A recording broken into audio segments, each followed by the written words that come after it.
Vast oceans, marine deserts. No one has truly understood what lies beneath the surface of the waters that surround Los Santos and Blaine County. Until now.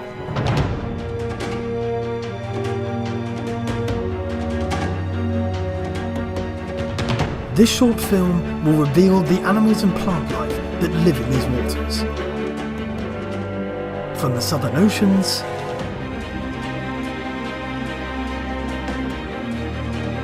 to the northern seas.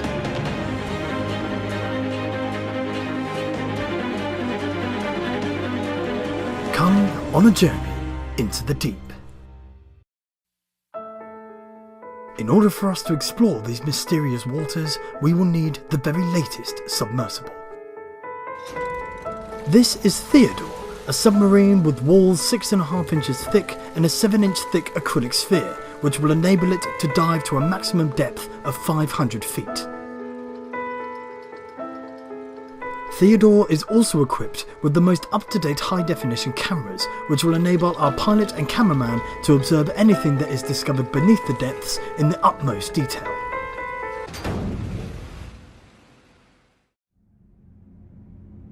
Our journey begins in the Southern Ocean, and the water is incredibly dark. The submarine is equipped with highly powerful spotlights, which illuminates anything within a radius of 30 feet in all directions. On close inspection, the water appears to be filled with harmful bacteria. It's difficult to be sure, but there are rumours that suggest that the port of South Los Santos is strategically dumping harmful bacteria into the ocean and is thus causing all animal life to migrate to other areas. These are, however, merely rumours, but there is solid evidence that proves that man is filling these waters up with unwanted objects. It's hard to determine what this particular item is, however, there are vastly more recognisable structures. This is a cargo plane with a wingspan of 18 metres. It would seem that the Los Santos International Airport, when it has no further use for such a plane, will simply discard it into the ocean. The sheer bulk of this plane has caused irreparable damage to the coral reef which lies beneath. However, all is not lost. In given time, the coral and algae which thrived will latch on to the bulk of this colossal aircraft, and the cargo plane itself will become the foundation of a brand new coral reef. As we travel further into the depths, a strange noise emanates from the gloom.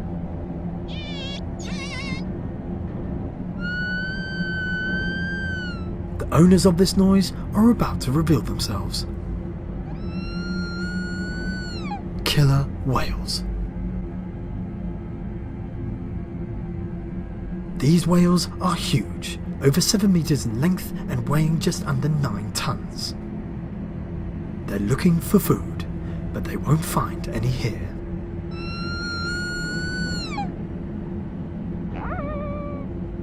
If these whales are to find sufficient food, they will need to continue their travels into the vastness of the open ocean. If they're lucky, they will come across a school of mackerel, but for the meantime, they will have to starve.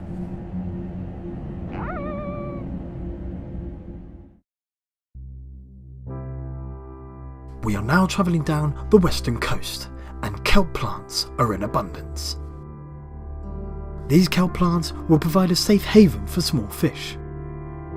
The females will be able to lay their eggs on the leaves, and the males will be able to fertilise them in relative safety.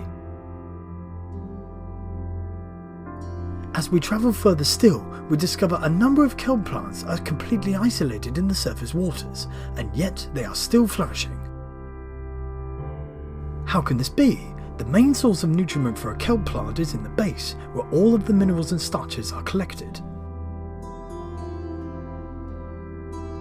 The answer lies beneath. The base of the kelp plant is so large that in fact it collects more than enough nutriment than it actually requires.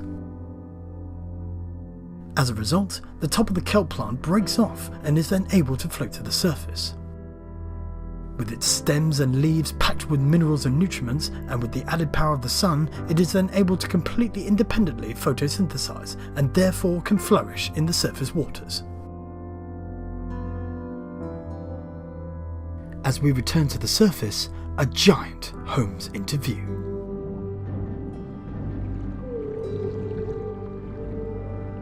A male humpback whale. These whales are gigantic. They can grow over 16 meters in length and weigh just under 40 tons. Despite its enormous size, this whale has not eaten for over 5 months. He's living solely off of his fat reserves, which he accumulated in the Arctic waters of the North Polar region, and he's near starvation. He's currently following a traditional migratory route which will take him to the breeding grounds of the North Seas. Once he is mated, then and only then will he make the 4,500 mile trip back to the Arctic waters in order to feed. We have now entered the Northern Seas. We've been here for less than 3 minutes and already we've attracted unwanted attention.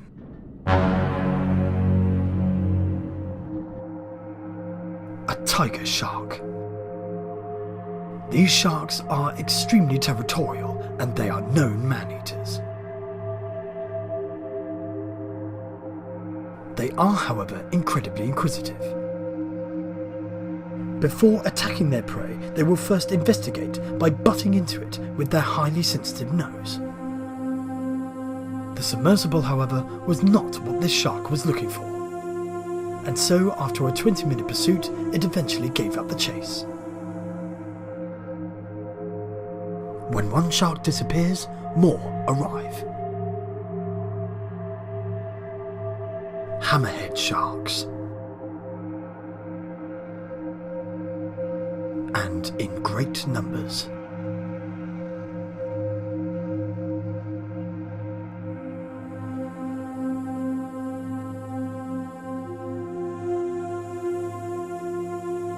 Scientists have only recorded hammerheads to be together in such large groups when a feeding frenzy is about to take place. The evidence suggests, however, that a feeding frenzy is not going to occur. So why these hammerhead sharks are together in such large numbers without the prospect of food is a mystery.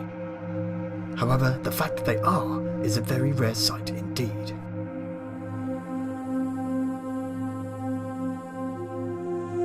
Eventually, these sharks will soon disperse and will once again become lone wanderers of the open ocean.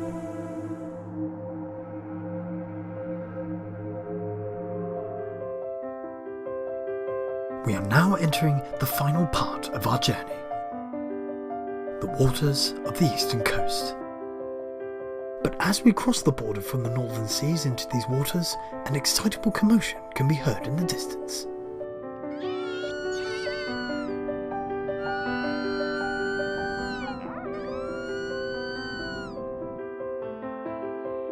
It's a pod of killer whales. These whales have returned from a squid hunting trip around 400 meters below.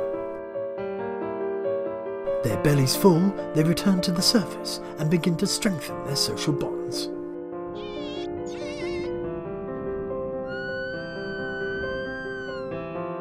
This hunting trip, however, was not a complete success.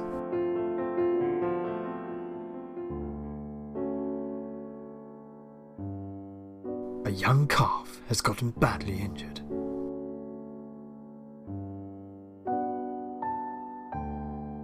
And its mother has noticed. The mother is desperate for the calf to rejoin the pod.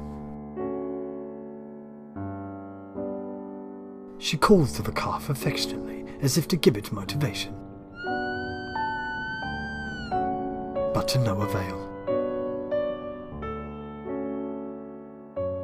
As an act of desperation, she prods the calf in its flank to give it one last motivational push. This sadly has not worked either. One theory as to how this youngster succumbed to its injuries is that for the first time it was learning the complicated hunting techniques to catch squid at such depths and had thus become a victim of collateral damage. This youngster has just enough energy to keep its head above water in order to breathe. But with its health levels rapidly diminishing, tragically, this calf will not survive.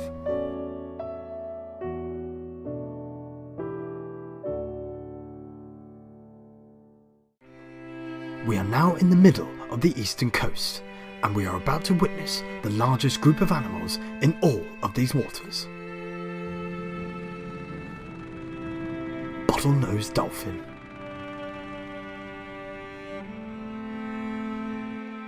These dolphins are agile, highly sociable, and extremely intelligent.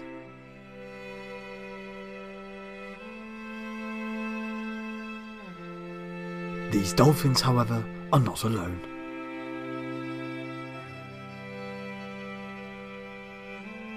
A shark has been following the pod for the last 20 miles. Sharks become very excited when dolphins are around. This is because they have learnt the feeding habits that the dolphins have adapted to. The dolphins will dive down into the depths and bring up with them a huge shoal of fish. This in return makes it easier for the shark to feed. This combination of animals may seem bizarre to us, but this is a partnership that has been forged over millions of years of evolution.